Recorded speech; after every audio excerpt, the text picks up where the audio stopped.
Ça, c'est un dessert que je mange franchement quasiment tous les jours au bureau. C'est une sorte de crème lactée au parfum de fleurs d'oranger. La dernière fois, j'ai voulu voir la composition du produit par curiosité. Je me suis aperçue que toutes les quantités des produits étaient indiquées, sauf le sucre. Donc j'ai fait appel à Emily Stenbach. Elle est docteure en biologie intégrative et neuroscientifique pour m'aider à décrypter les étiquettes alimentaires. En fait, dans la réglementation, tu n'es obligé de mettre le pourcentage d'un ingrédient que s'il est promu comme un ingrédient majeur. Donc par exemple, ici, c'est une crème, on imagine, à base de lait.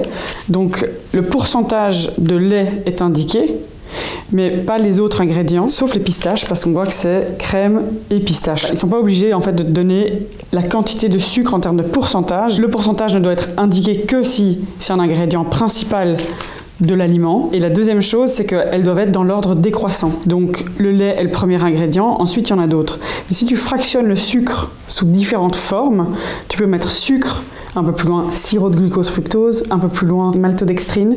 Et donc ça permet aux consommateurs d'avoir l'impression « Oh, c'est pas si sucré que ça ». Ici, j'achète des céréales de petit déjeuner, tu as du blé, du sucre, un peu plus loin du sirop de glucose. Encore plus loin, tu retrouves du sirop de sucre, du caramel.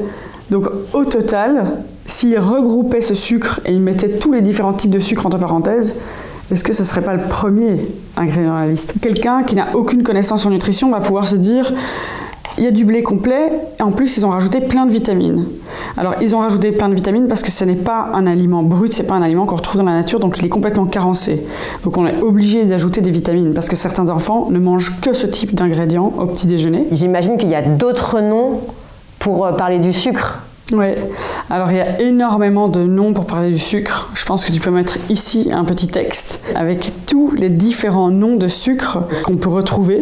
Il y en a certains comme amidon modifié, où tu vas te dire tiens, amidon, j'en ai déjà entendu parler. Je pense qu'on le retrouve naturellement dans les pommes de terre, donc peut-être que ça va. Je t'ai pris un jus de fruits parce que j'en consomme beaucoup et je l'ai pris un peu au hasard, mais j'ai vu qu'il y avait marqué sans sucre ajouté. Et j'aimerais savoir qu'est-ce qui se cache derrière. Est-ce que c'est forcément moins sucré ? Alors pas du tout.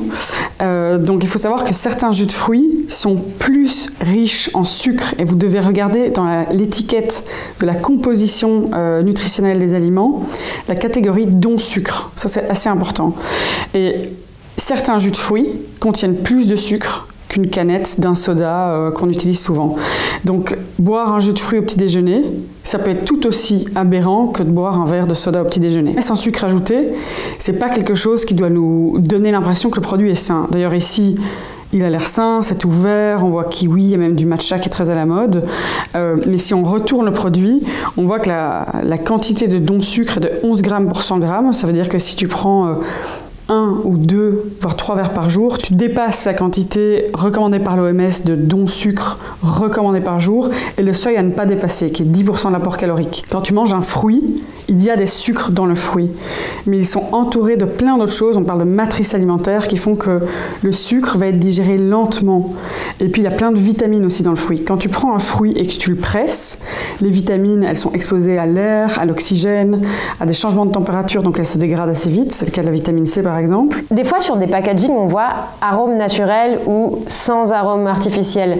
Qu'est-ce que ça veut dire ? Quand un produit contient des arômes ajoutés, ils peuvent être parfois très gentils, comme des extraits de vanille. Parfois, il peut être très méchant. C'est le cas d'un arôme dont on parle beaucoup, arôme de fraise. Et en fait, ça n'a rien à voir avec de l'arôme de fraise. Et en fait, on retrouve dans les additifs des arômes qui sont faits à partir de bois, des techniques qui utilisent des processus qui chauffent très très fort les ingrédients, des techniques de fumage. C'est aussi souvent le cas des aliments qui contiennent de la truffe ajoutée, des arômes de truffe. Et eux, ils sont vraiment décriés pour la santé. On utilise naturel, français, sans sucre ajouté, mais aussi plein d'autres termes riches en fibres, 0%. Parfois on retrouve des yaourts 0%. Les femmes se ruent dessus en pensant que ça va les aider à avoir un corps prêt pour l'été. Or, si on retourne l'étiquette, ce 0% de matière grasse est pire que l'alternative avec de la matière grasse. Un yaourt, c'est bon parce que c'est crémeux, parce que c'est doux, et ça a une consistance qu'on retrouve dans ce type de produit-là. Si tu veux faire un yaourt 0% de matière grasse, tu retires du gras et donc la texture. Donc ce qu'il faut faire, c'est que très souvent, il faut ajouter beaucoup d'additifs comme des émulsifiants. Et puis, comme tu retires du gras, tu dois ajouter autre chose et souvent, c'est plutôt du sucre. Et tu parlais d'origine France. Qu'est-ce que ça veut dire? Ça veut dire que c'est forcément produit ici ou ça veut dire que des ingrédients viennent de France? C'est la dernière étape de fabrication. Si elle a lieu en France, alors le produit peut être vendu comme un produit français. Par exemple, tu achètes un pain, la farine vient d'un autre pays, l'huile vient d'un autre pays, tous les autres ingrédients viennent d'autres pays. Il est réalisé dans un autre pays, mais je fais la dernière étape de préparation de ce pain ici, c'est un pain français.